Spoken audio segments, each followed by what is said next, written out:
Welcome to This Day in His Story, created by American Heritage Worldwide. A reminder that every day holds something new to learn. Did you know that the idea for a root beer float started one night in August 1893 at a Colorado gold mining camp when a full moon shining on snow-capped Cow Mountain looked like a scoop of vanilla ice cream floating in soda? Learn how a drink named Black Cow Mountain was shortened to the name Black Cow, and eventually root beer float.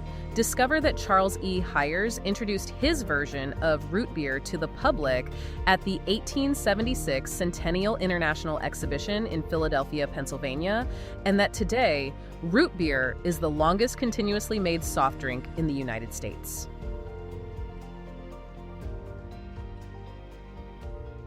So if you want to understand how massive, life-changing legacies are built, you really shouldn't look at a billionaire's bank account or some battlefield. Right, definitely not. You should actually look inside a frosted glass mug from an 1890s Colorado mining camp. Welcome to today's deep dive, everyone. Glad you're here with us. Yeah, and today is actually perfect for this because August 6th is National Root Beer Float Day. So I want you to just take a second and picture your absolute favorite version of this classic treat. You know, that giant scoop of vanilla ice cream just sort of bobbing around in an ice-cold mug of root beer. Oh, man. I mean, it is a universally loved image, right? Just completely iconic. It really is. And we are looking at this huge stack of notes and historical anecdotes today that all center around that exact beverage. But we aren't just exploring the dessert menu history here. No, not at all. The source material uses this very specific drink to illustrate something much, much larger. Exactly. That's the part that really hooked me. We're unpacking these surprisingly layered 19th century origins of the root beer float to see how its creation is actually this profound metaphor. A metaphor for how combining seemingly small, insignificant efforts can lay the foundation for truly great works. Right. But before we unpack the whole metaphor of combination, we kind of have to explore the literal drink first, like the unexpected origin story of the float itself. Yeah, because the invention of it is basically a masterclass in how environment and observation can just suddenly collide. So let's set the scene for you. We're traveling back to August 1893. And we are not in some pristine white-tiled ice cream parlor in a big city. No, we are in Cripple Creek, Colorado, right in the absolute thick of a massive gold rush. And Cripple Creek in the 1890s was just full of these extreme contrasts, right? Oh, absolutely. I mean, you had unbelievable wealth literally being pulled right out of the earth, but the daily living conditions were incredibly rugged. It was dirty, it was dangerous, and crucially, clean drinking water was incredibly hard to come by. Right, because waterborne illnesses were a huge threat in those boom towns. Exactly. So, enter Frank J. Wisner. Frank's professional life completely embodies that crazy boomtown contrast. Because on one hand, he's the owner of the Cripple Creek Cow Mountain Gold Mining Company, right? Right. So he's dealing with heavy machinery, rock, dirt, miners, all that rugged stuff. But on the other hand, he has this side business where he produces a line of bottled soda water for the citizens of Cripple Creek. Which is just such a funny juxtaposition to me. Like this rugged gold mining boss doubling as the local soda maker. But it wasn't just a fun hobby, was it? No. It was basically a public health necessity disguised as a luxury. Carbonated flavored water had been boiled and processed, so it was significantly safer to drink than the local water supply. Wow, so he was essentially running this highly lucrative, essential infrastructure business. Exactly. And Frank was always trying to figure out how to make his soda line stand out. He really wanted a signature drink. And then his environment just sort of hands him the blueprint. It really did. So late one night, Wisner is looking out his window at Cow Mountain, which is where his gold mine actually was. Yeah, and the peak is covered in this bright white snow. Yeah. Right. And on this specific night, there is a massive, brilliant full moon illuminating that snowcap. So it's contrasting really sharply against the pitch black sky. It's like a Bob Ross moment. He's taking this rugged, snowy mountain landscape and translating it into a dessert. That's exactly it. He looks at this freezing mountain peak and thinks, well, that looks exactly like a giant scoop of vanilla ice cream floating in a dark glass of my soda. That is just such an amazing entrepreneurial brain. And he didn't just write it down on a napkin and forget about it. No, the very next day, he tests it. He takes a scoop of vanilla ice cream and drops it into his children's absolute favorite soda from his factory. Which was called Myers Avenue Red Root Beer. Yes. Oh. And handing it to his kids to test was a very smart move. If you want brutal, unfiltered feedback, you give it to children. Oh, for sure. But they went absolutely crazy for it, right? It was this massive hit. A total hit. So Wisner starts serving it to the public, and he names it Black Cow Mountain after his inspiration. Which the local kids quickly shortened to just the Black Cow because, kids don't have time for all those syllables. Right, exactly. But here's the thing you have to notice. Wisner gets all the credit for inventing the float. He had that flash of inspiration, but he didn't invent the soda. Right, he just threw the ice cream in it. Precisely. To truly understand the real foundation of this drink, we have to travel further back in time to see how root beer itself was painstakingly formulated. Yeah, because it wasn't just some simple sugar syrup thrown together in an afternoon. Not at all. So we shift to 1875, and we meet a pharmacist named Charles Elmer Hires. Now, in the 19th century, a pharmacist wasn't just counting pills. They were legit botanists and chemists, right? Exactly. They were obsessed with the medicinal properties of plants and roots, which explains how Hires made his big discovery. Oh, this part is hilarious to me.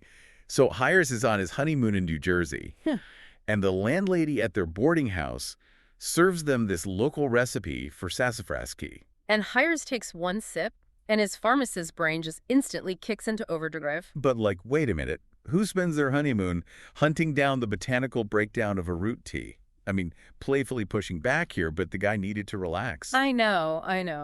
But it really speaks to the power of his obsession. He recognized that sassafras was widely believed to purify the blood, and he tasted the commercial potential. So he takes the recipe back to his pharmacy in Philadelphia and starts experimenting.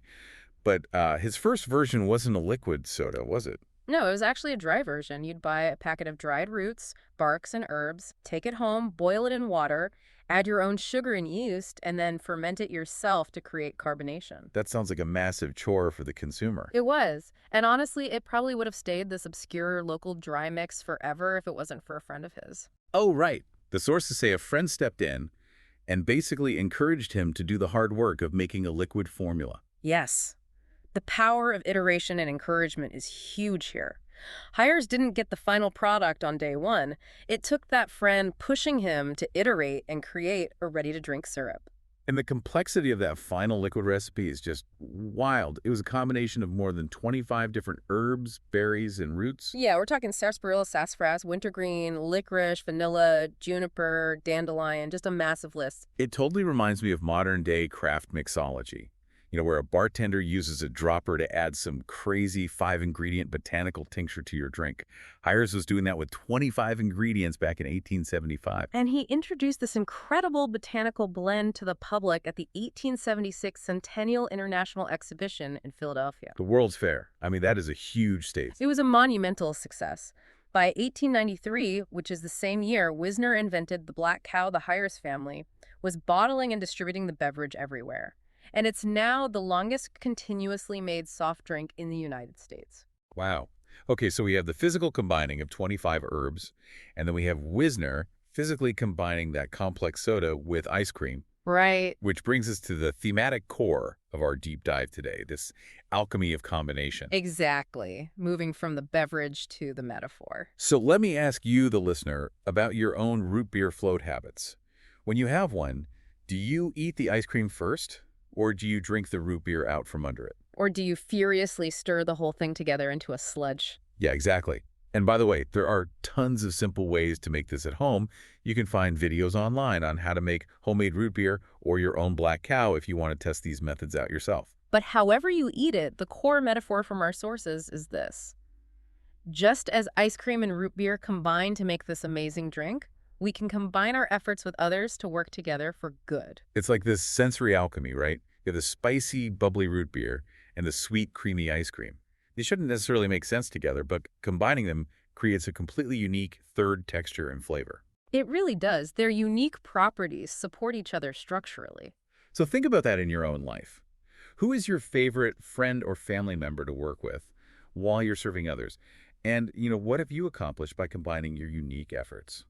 That is the perfect question to bridge into the highest application of all this, the provided teachings on how laying the foundation for a great work actually happens. Yeah, the sources point to a teaching from Elder Bednar. He talks about how we are laying a, quote, foundation of a great work. And he applies this foundation to things that seem incredibly small. Right, like we usually think a great work is some huge historical leap. But he's talking about acts of kindness, or just the quiet habit of daily family prayer. Exactly. The sources quote directly from religious scripture here, specifically Doctrine and Covenants, section 64, verse 33.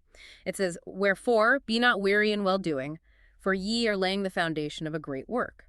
And out of small things proceedeth that which is great." Out of small things proceedeth that which is great. I love that. If you connect the dots backward, it's just like Hires 25 tiny botanical ingredients, Individually, one drop of wintergreen isn't changing the world. It's probably just overwhelming and gross on its own. Right. But meticulously combined, day after day, they laid the foundation for this historic drink.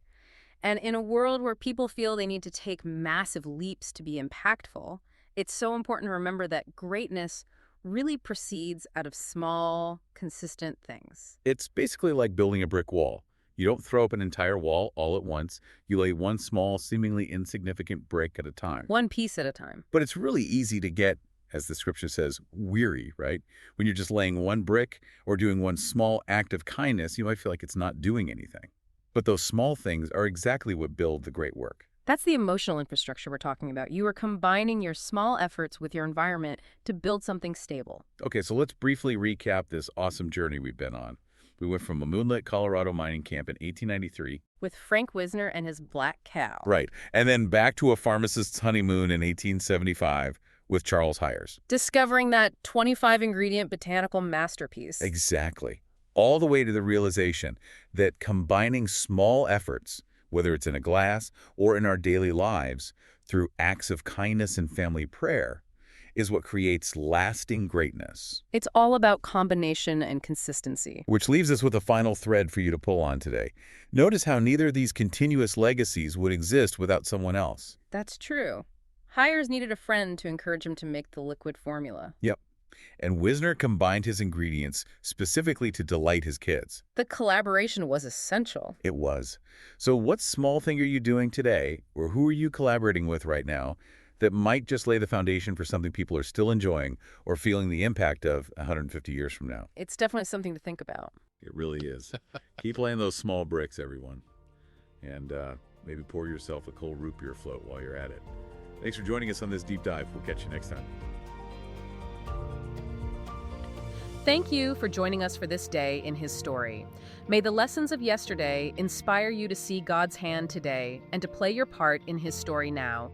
For more faith-based learning, visit ahsworldwide.org, the homeschool for faith and family.